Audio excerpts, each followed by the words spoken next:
आणि मावशी हा काय चमत्कार नाही हा, हे सगळे अरुच्या मेहनतीची फळं आहेत. अरे राजा, तुझी बायको नुसती सुंदर नाहीये, मग ती सुंदरही आहे आणि हुशार सुद्धा आहे. हो का? म्हणून हे सगळं झालं. जाऊ दे, मी काही जास्त बोलत नाही. उगाच तुम्हा दोघांना माझी दृष्ट लागायची. ये, तुम्हा दोघांची नजर काढते. ये ये ना बाळा.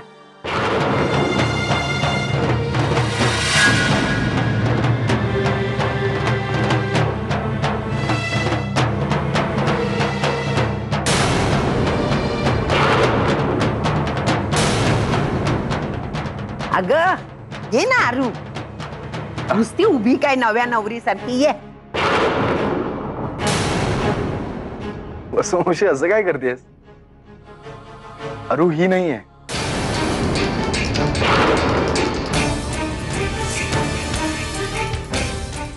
ही आहे.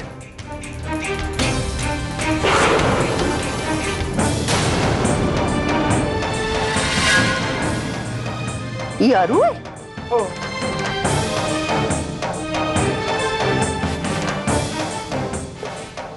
मग ही कोण आहे?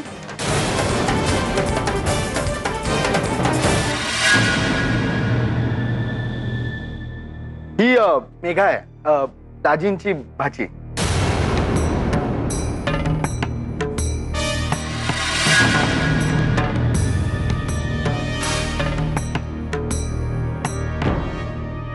अरू इकडे ना.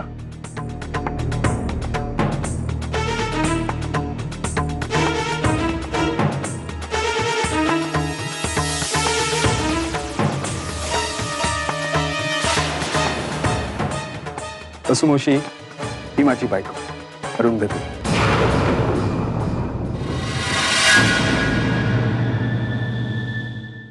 ही अरुंधती आहे का? मावशी असं काय करते? अगं हीच अरुंधती आहे.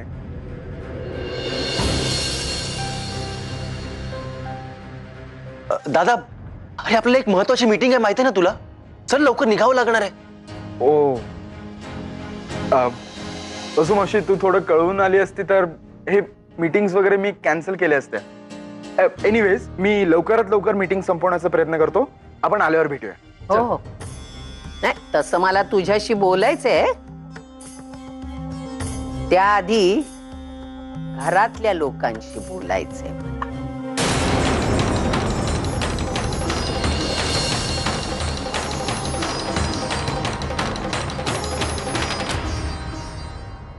चल बाय. अमर चल निघूया.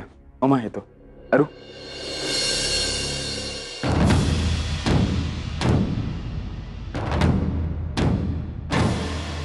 वसुताई, प्लीज प्लीज जरा आमचं ऐकून. अगं आमच्या समोरची परिस्थितीच अशी होती की आम्हाला हा असा निर्णय घ्यावा लागला. आम्हाला दिग्विजयला काहीच सांगता आलं. वसुताई, जरा शांतपणे ऐकून घे आमचं. आम्हाला समजून घे जरा. मला या पोरीच्या तोंडून सगळं ऐकायचं.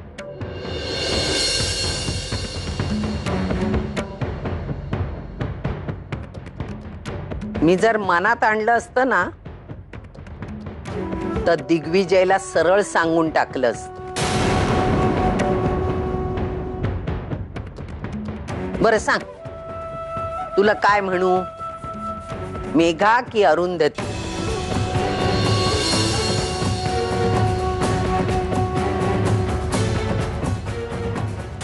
अरुंधतीची मेघा का झाली हे फक्त तू सगळं सांगू शकते.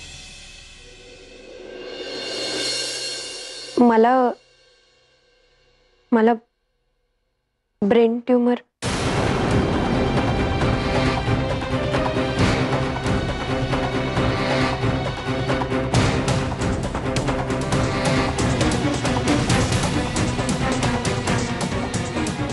मी जास्तीत जास्त 6 महिने जगणार आहे. आणि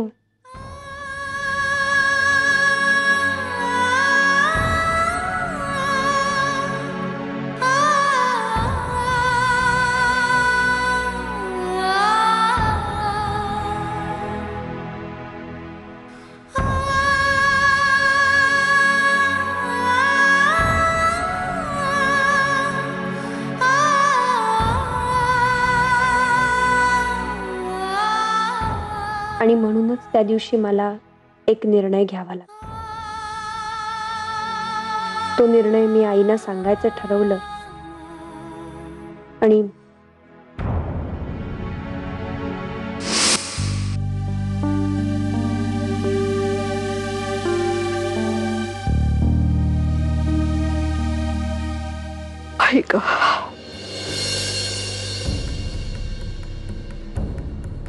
अरुंधती, काय काय झालं? हं? आई, तुम्हाला मला काहीतरी सांगाय. मी एक खूप मोठा आणि महत्वाचा निर्णय घेतला. आता तो निर्णय का घेतला, कशासाठी घेतला, हे सगळे प्रश्न मागे राहिलेत माझ्या. आई, मला तुमच्या मदतीची गरज. कसला निर्णय घेतलास तू अरुंधती? आई, आज दिवसभर मी दिग्विजयपासून दूर होते. त्यांना कसलीही कल्पना न देता मी बाहेर गेले.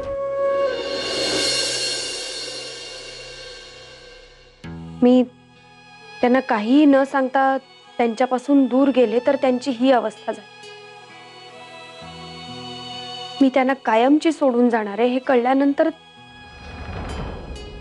आणि आई, हा तिढा कसा सोडवावा याचाच विचार करत असताना दिग्विजयनीच मला एक सत्य सांगितलं.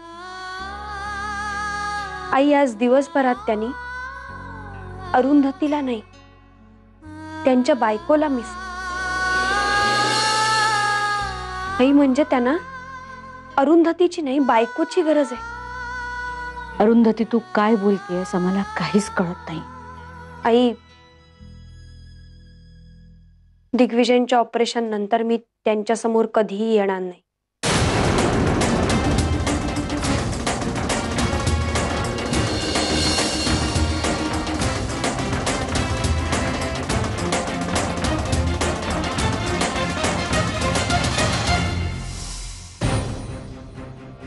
अरुंधती, वेड्यासारखं काहीतरी बडबडू नकोस.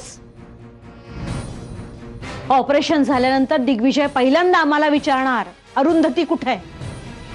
काय उत्तर द्यायचं आम्ही त्याला? आई, दिग्विजयच्या ऑपरेशन नंतर मी त्यांच्या समोर येणार नाही असं म्हणा.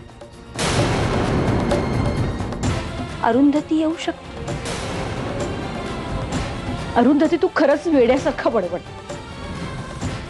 काय चाललंय तुझं? दुसरी अरुंधती? आई, माझ्या आयुष्यातला रोज एक दिवस कमी होत चालला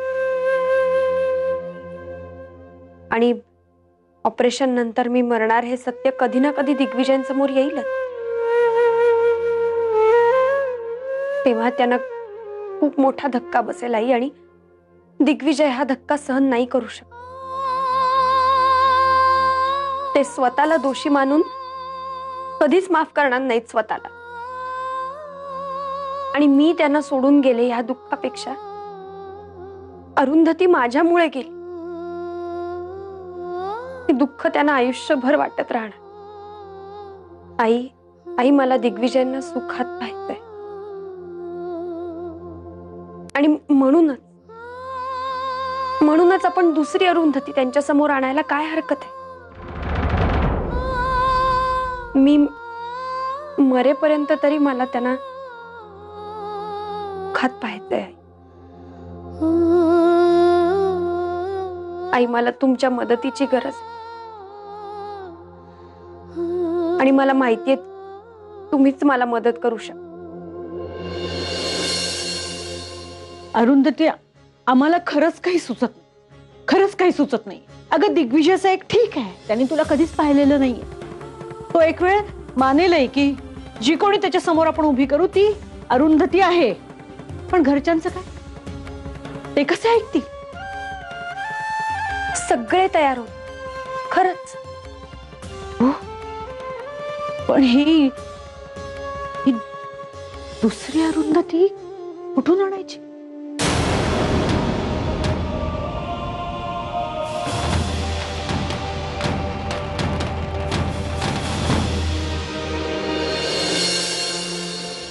अरु, हे कसं काय शक्य आहे?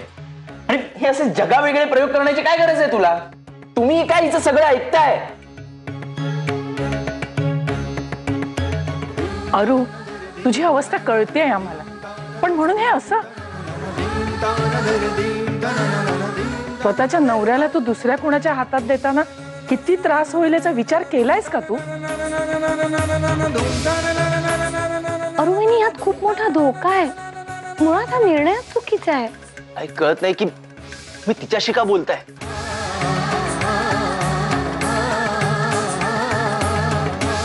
अरू वहिनी मत विचारायला आली होती आणि आपल्याला कुणालाही तिचा हा निर्णय मान्य नाहीये. तो हा विषय इथेच संपलाय. बस. मी माझा निर्णय सांगायला आले होते अमर भाऊजी, आणि मला विश्वास होता की तुम्ही सगळे मला साथ द्याल.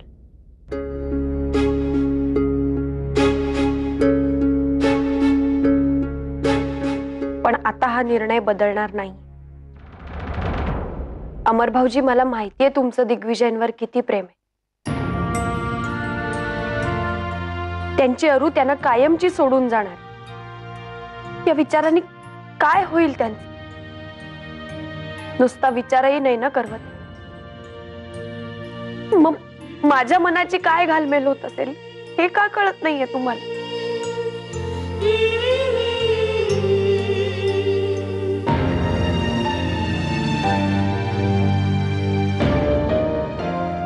हे नाटक तुम्हाला सगळ्यांना करावंच लागणार, निदान मी मरेपर्यंत तरी. वहिनी, तरच माझ्या आत्म्याला शांती लाभेल. वहिनी हे कसं शक्य आहे? अगं दादाला कळलं तर, त्याला जर संशय आला तर?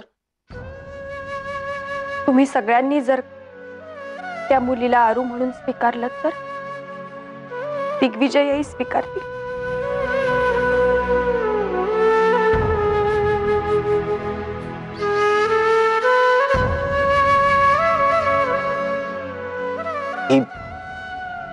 ही नवीन अरुंधती कोण? आरू,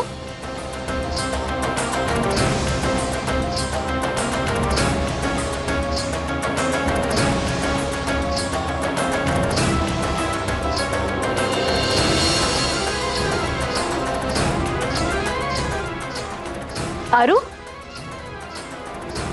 आरू, माझ्या भावाचं ऑपरेशन सक्सेसफुल झालंय. एकदम बरा आहे तो आता. पेढा घे.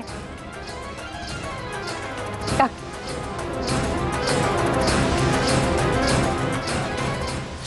मी चुकले नितीन, मी खरंच चुकले.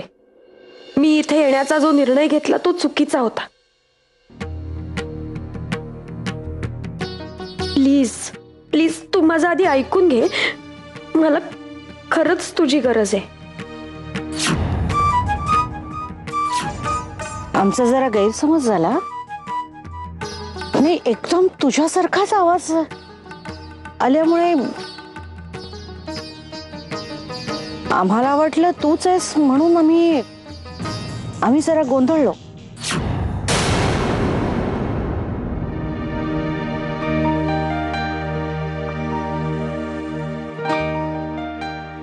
पद्मिनीजी, हे सगळं तुमच्यामुळे झालं. तुमचे उपकार मी कसे फेडणार आहे नाही माहिती मला.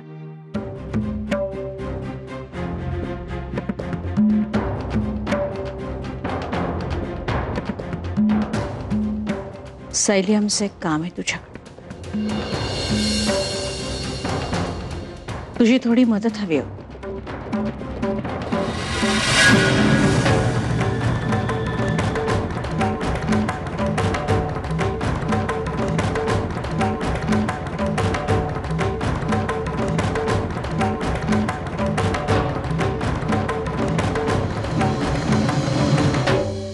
आम्हाला तुझी मनस्थिती कळतीये सायली,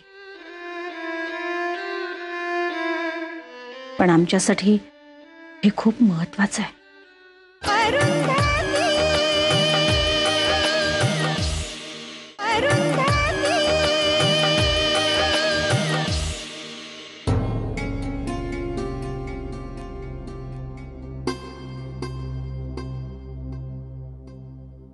नाही पद्मिनीजी, मी हे नाही करू शकत.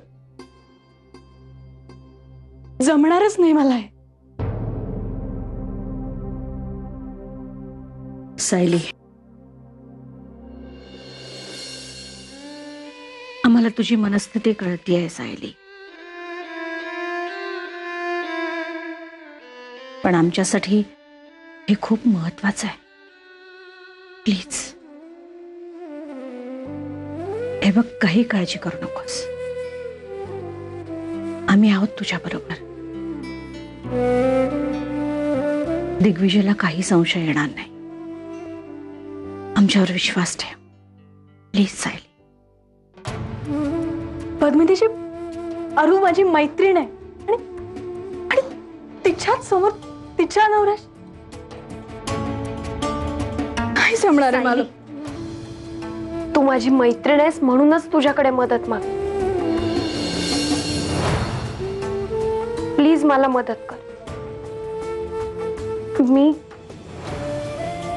मी गेल्याचं दुःख दिग्विजय नाही सहन करू शकत आणि त्यांनी त्यांच्या जीवाचं काही बरं. प्लीज सायली, प्लीज मला मदत कर.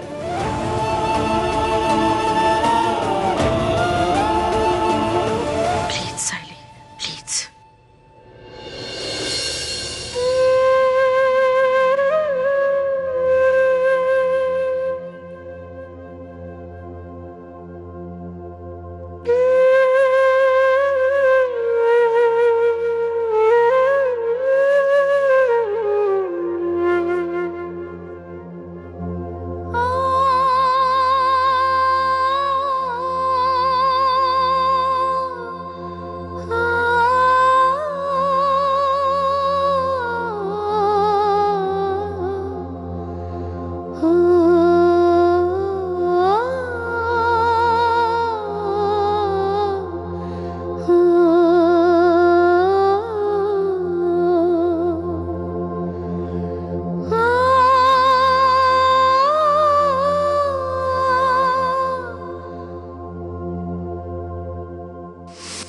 मी सांगितलेल्या गोष्टी आणलेत?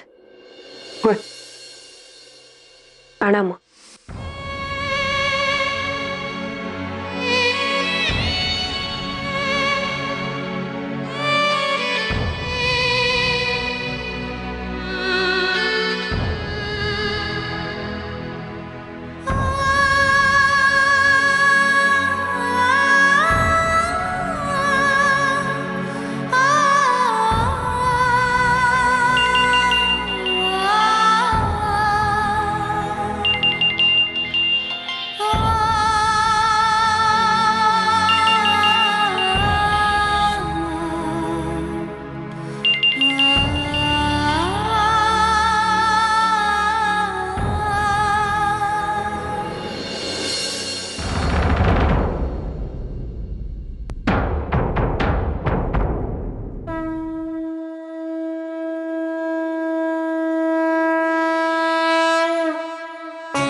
मामा, मला अरू दिसत नाहीये. तुमची आरू तुमच्या समोरच आहे.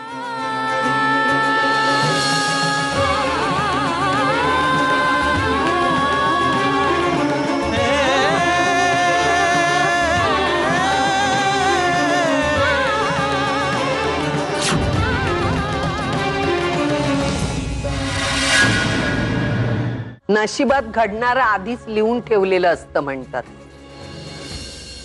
पण तुझ्या बाबतीत मी ते होऊ देणार नाही. खरंच होऊ देणार नाही.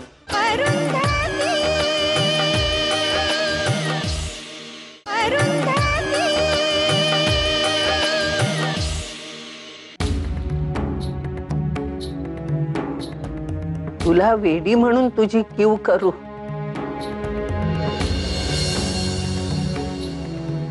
या आमच्या शाण्यांच्या जगात वेड्यासारखं वागून आम्हाला वेड ठरवलं म्हणून तुझं कौतुक करू? नशिबात घडणारं आधीच लिहून ठेवलेलं असतं म्हणतात, पण तुझ्या बाबतीत मी ते होऊ देणार नाही. खरंच होऊ देणार नाही. अरे नशीब नशीब काय म्हणतात ते हे तुझी काहीही चूक नसताना तुला हे सगळं सहन करावं लागतं. यात तुझी काही चूक नाही, या मुलीची सुद्धा काही चूक नाही.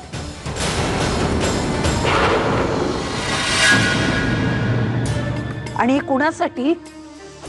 तर इतकी वर्ष तू ज्याच्यासाठी सगळं सहन करत होती त्या तुझ्या नवऱ्यासाठी, आणि तो आज तुला ओळखत देखील नाही. अगं कसं सहन करू शकतेस तू? मला नाही सहन होते.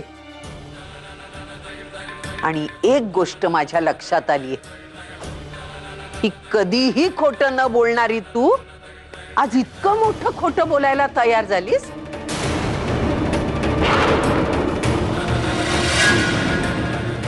म्हणूनच मी ठरवलंय, तुम्ही सांगा अगर सांगू नका, मी दिग्विजयला हे सत्य सांगून टाकणार आहे.